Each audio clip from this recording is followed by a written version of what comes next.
Hi guys, welcome back to my channel.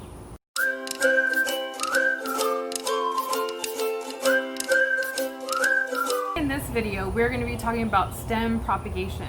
When I first got this plant, it was a thriving ghost plant. I love stem propagation because you get so many more pups out of it and it kind of just resets the whole plant. So I'm going to show you how I actually do that today.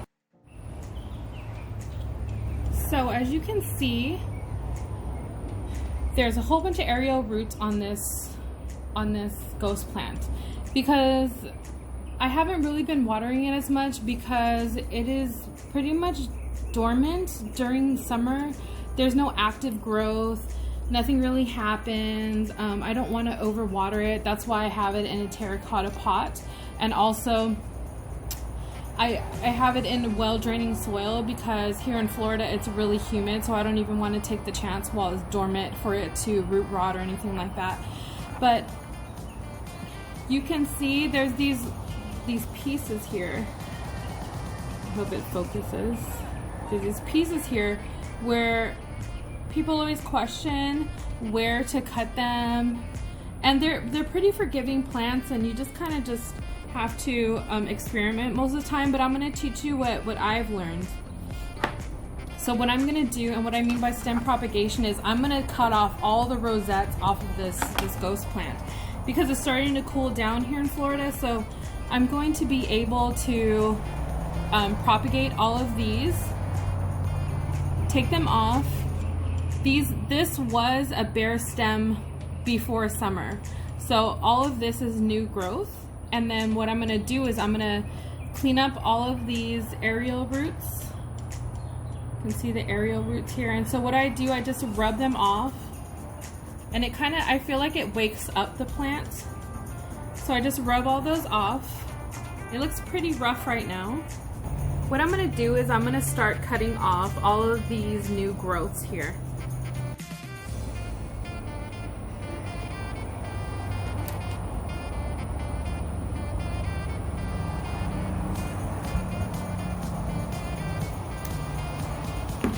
So as you can see, I'm just clipping it off of the stem, setting it aside because I'm going to replant those.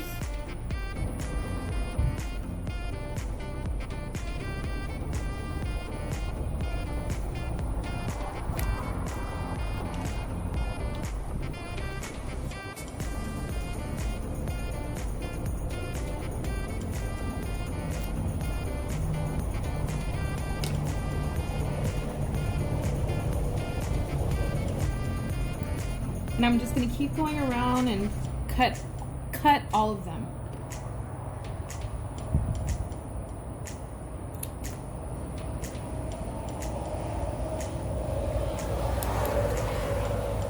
I like to propagate a lot because I use these for my arrangements when it gets cooler.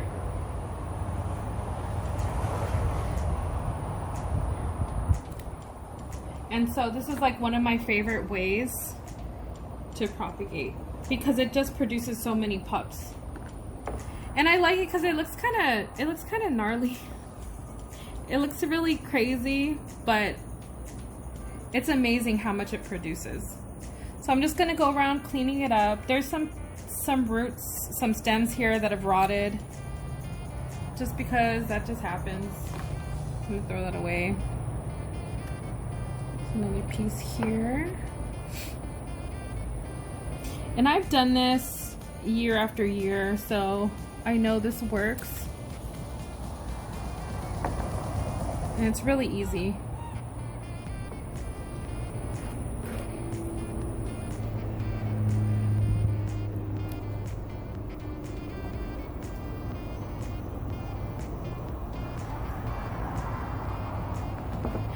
So I see an issue right here. You can see where the stem gets smaller, and it actually has rotted away from at the soil line, and then it goes up, and then there's healthy right here. There's healthy stem. You can see it. What I'm gonna do is I'm gonna pull that whole thing out and I'll let you see this.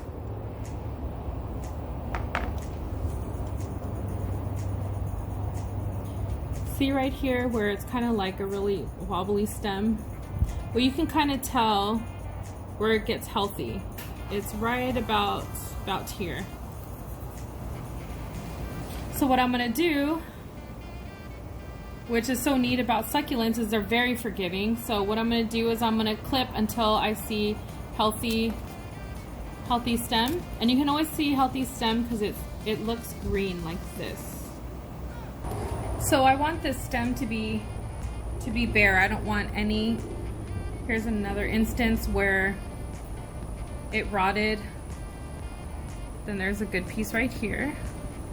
And then there's little aerial roots, which the reason why this happened is because I really didn't water it. But that's fine. It doesn't hurt the plant at all.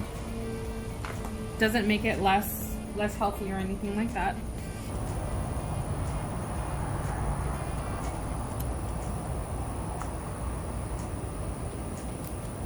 And you can do this with any succulent.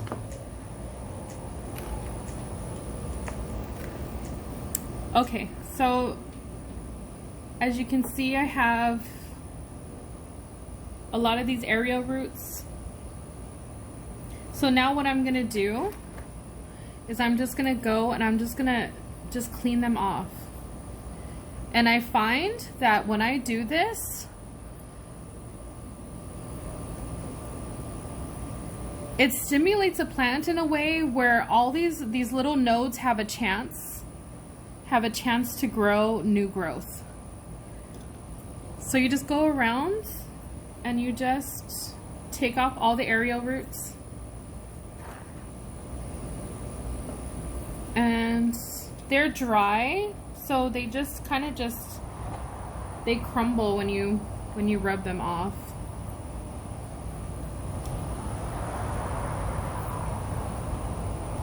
And that's what I'm gonna do. I'm just gonna go around and I'm gonna rub all those dead roots off, those aerial roots. And if there's any hollow, rotting pieces, you can snap them off like that, or you can cut them. Just make sure that your hands are clean.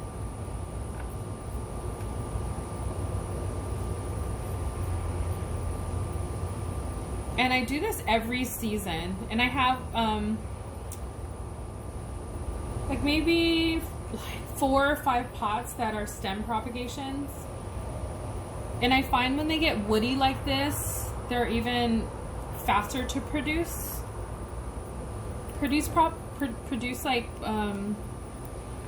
babies for you. But make sure that all of those aerial roots are off. This one actually, and you can feel them too when they're rotted. They're like hollow inside. So I'm gonna snap this one off. I bet I've like this one's just, you know, spent already. This one's already done, and you can see the inside of it. Ooh, you know, it's not green anymore. It rotted. You can throw that away. So after you have this cleaned off and you got all the aerial roots off, all you have to do is just wait for it to start producing more pups. Make sure that it's cleaned off, and that's it. This is, like I said, one of my favorite ways of propagating. It looks like, what is this gonna do? How is it gonna produce? But because I've kind of woken it up, and now that it's getting cooler and it's not gonna be dormant anymore, that's when I go around and propagate all of the pups that were produced last season. So I think with my ghost plant, I would say it stopped producing here probably like around May, like at the end of May, and then it just went dormant. So what I'm gonna do is I'm just gonna put this in its normal spot where I've had it, and I'll give you guys an update, but I know that this is going to produce a lot more. All of these were produced from the stem propagation, and they pop up everywhere on this thing, and I like this a lot better because, like I said, it's faster, it's are healthier, and they're just stronger, and just like I said, faster. So here you go. This is stem propagation.